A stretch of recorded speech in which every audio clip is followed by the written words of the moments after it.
അഷ്ടമി രോഹിണിയോടനുബന്ധിച്ച് മമ്മിയൂർ ക്ഷേത്രത്തിൽ നടന്ന ഗോപികാ നൃത്തത്തിൽ കൃഷ്ണനും രാധയുമായി വേഷമിട്ടവരാണ് നമ്മുടെ കൂടെ നിൽക്കുന്നത്. പേരെന്താ? ഇന്ദുബാല. വൈഗ. എങ്ങനെയായിരുന്നു തയ്യാറെടുപ്പുകളൊക്കെ? തയ്യാറെടുപ്പുകൾ ഇത് പ്രാക്ടീസ് ചെയ്തു. വ്രതം എടുത്തിട്ടാണ് ഒരു മാസം കഠിനമായ വ്രതം എടുത്തിട്ടാണ് നമ്മളിത് കളിക്കുന്നത്. അപ്പോൾ ഭഗവാന്റെ മുന്നിൽ കളിക്കാന്ന് പറയുമ്പോൾ ഭയങ്കര സന്തോഷമുള്ള കാര്യമാണ്. എങ്ങനെയാണ് സെലക്ട് ചെയ്തത്? നമ്മളെ മാഷി വിളിച്ചു, പിന്നെ അത് കുറുപ്പുമാമ. ഒരുപാട് പേർക്ക് ഇങ്ങനെ വേഷം കെട്ടണമെന്നൊക്കെ ആഗ്രഹം ഉണ്ടാവുമല്ലോ, അപ്പൊ അവരെയൊക്കെ മാറ്റി നിങ്ങൾക്കൊരു ഭാഗ്യം കിട്ടിയില്ല? ഭഗവാൻ നിയോഗിച്ചാൽ പിന്നെ അതുപോലെ നടക്കും. ആരാണ് പഠിപ്പിച്ച നൃത്തമൊക്കെ? സുനിൽ മാഷ്. വളരെ ഗംഭീരമായിരുന്നു. Thank you. നിങ്ങളൊക്കെ ഈ ഡാൻസ് പഠിക്കുന്നവരാണോ? ക്ലാസ്.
ഗുരുവായൂരിലെ ഇത്തവണത്തെ ഉറിയടിക്കണ്ടൻ കൃഷ്ണശ്രീയാണ്. ബിടെക് സ്റ്റുഡൻ്റ് ആണ്. കൃഷ്ണശ്രീയും സംഘവുമാണ് ഈ ഉറിയടി ഇവിടെ നായർ സമാജത്തിൻ്റെ ഭാഗമായിട്ട് മമ്മിയൂർ ക്ഷേത്രത്തിൽ നടത്തിയത്. എന്തായാലും കൃഷ്ണശ്രീ നമ്മോടൊപ്പം ചേരുകയാണ്. കൃഷ്ണശ്രീ, എങ്ങനെയായിരുന്നു ഇതിൻ്റെ ഒരുക്കങ്ങളൊക്കെ? ഒരുക്കങ്ങൾ കുറച്ച് മുന്നേ തന്നെ തുടങ്ങിയിരുന്നു. പിന്നെ ഇതിലിങ്ങനെ കളിക്കാൻ പറ്റിയതിലും ഭാഗമാകാൻ പറ്റിയത് തന്നെ വലിയൊരു ഭഗവാന്റെ അനുഗ്രഹമായിട്ടാണ് കാണുന്നത്. ഒരുപാട് സന്തോഷമുണ്ട്. അനുഗ്രഹം എല്ലാവർക്കും, ഭഗവാന്റെ അനുഗ്രഹം എല്ലാവർക്കും ഉണ്ടാവട്ടെ. എന്ത് നൃത്തമാണ് ഇവിടെ ചവിട്ടിയത്? ഞാൻ ഉറിയടിക്കണനായിരുന്നു. ഇതാണ് ഉറിയടിയുടെ ടീം. ഇത് കുചേലൻ. ഇവരെല്ലാവരും ഗോപന്മാര്. നിങ്ങളെല്ലാം ഈ ഡാൻസ് പഠിക്കുന്ന ആൾക്കാരാണ്? അതെ. ഭരതനാട്യം, മോഹിനിയാട്ടം, കുച്ചിപ്പിടിയും അരങ്ങേറ്റം കഴിഞ്ഞതാണ്. എല്ലാവരും ഡാൻസ് പഠിക്കുന്നവർ തന്നെയാണ്. ആരാണ് ഇതൊക്കെ പഠിപ്പിച്ചു തരുന്നത്? നമ്മളെ ഇപ്പോ ഗുരു ഉത്തരേച്ചിയാണ്. ഉത്തരയാണ് ഇവരെ പ്രാക്ടീസ് ചെയ്തത്. ഉത്തര, എങ്ങനെയായിരുന്നു ഇവരെ പ്രാക്ടീസ് ചെയ്യുമ്പോൾ? വളരെ ബുദ്ധിമുട്ടുണ്ടായിരുന്നു? ഇല്ലില്ല, ബുദ്ധിമുട്ടൊന്നും ഉണ്ടായിരുന്നില്ല. എല്ലാവരും നല്ല മിടുക്കികളായിരുന്നു. അതുകൊണ്ട് എനിക്ക് അധികം സ്ട്രെയിൻ ചെയ്യേണ്ടി വന്നിട്ടില്ല. എത്ര സമയം എടുത്ത് പഠിപ്പിക്കാൻ? ഒരു മാസം എടുത്തിട്ടുണ്ട് പഠിപ്പിക്കാൻ. ഡാൻസ് ടീച്ചറാണ്? ഞാൻ ഡാൻസ് ടീച്ചറാണ്.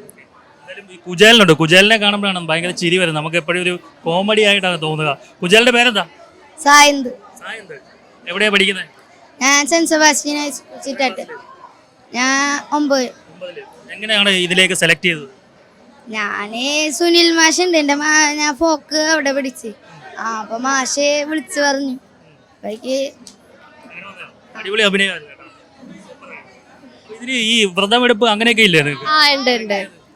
ഞാനും റേഡിക്കണ്ണനാണെന്ന് സെലക്ട് ചെയ്തപ്പോൾ തൊട്ട് തന്നെ ഞങ്ങള് വ്രതം തുടങ്ങി.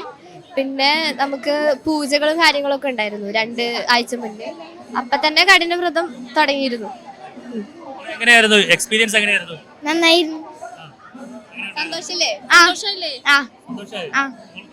നല്ല സന്തോഷമുണ്ട്. ഏറ്റവും കൂടുതൽ ഒരു പ്രാവശ്യം വൈറലായ വൈഷ്ണവിയെ അറിയാമോ? അറിയാം. പുള്ളിക്കാരത്തെ കണ്ട് സംസാരിച്ചിട്ടുണ്ടോ? ഇല്ല, കണ്ടിട്ടില്ല ഇതുവരെ. വീഡിയോസ് കുറച്ച് ട്രിക്കുകളൊക്കെ കാണിച്ചിട്ടുണ്ടായിരുന്നു. ആര്? ഉണ്ട്. വീഡിയോസിലോ കണ്ടിട്ടുണ്ട്, അല്ലാതെ പ്രാക്ടീസ് ചെയ്യുമ്പോ ഒന്നും കണ്ടിട്ടില്ല. നന്നായിരുന്നു. നന്നായിരുന്നു. ഈ മിടുക്കി കൂട്ടങ്ങളാണ് ഇത്തവണ ഗുരുവായൂരിൽ ഈ കൃഷ്ണൻ്റെ വേഷവുമായി എത്തി ഈ ഉറിയടി കണ്ണനായിട്ട് വേഷമിട്ട് ഇവരുടെ എല്ലാം അകമ്പടിയോട് കൂടിയിട്ട് മനോഹരമായി മമ്മിയൂർ ക്ഷേത്ര സന്നിധിയിൽ ഇത് അവതരിപ്പിച്ചത്. ഗുരുവായൂരിൽ നിന്നും രഞ്ജിത്ത് എസ് പിള്ളയ്ക്കൊപ്പം ആർ പിയൂഷ്, മറുനാടൻ TV.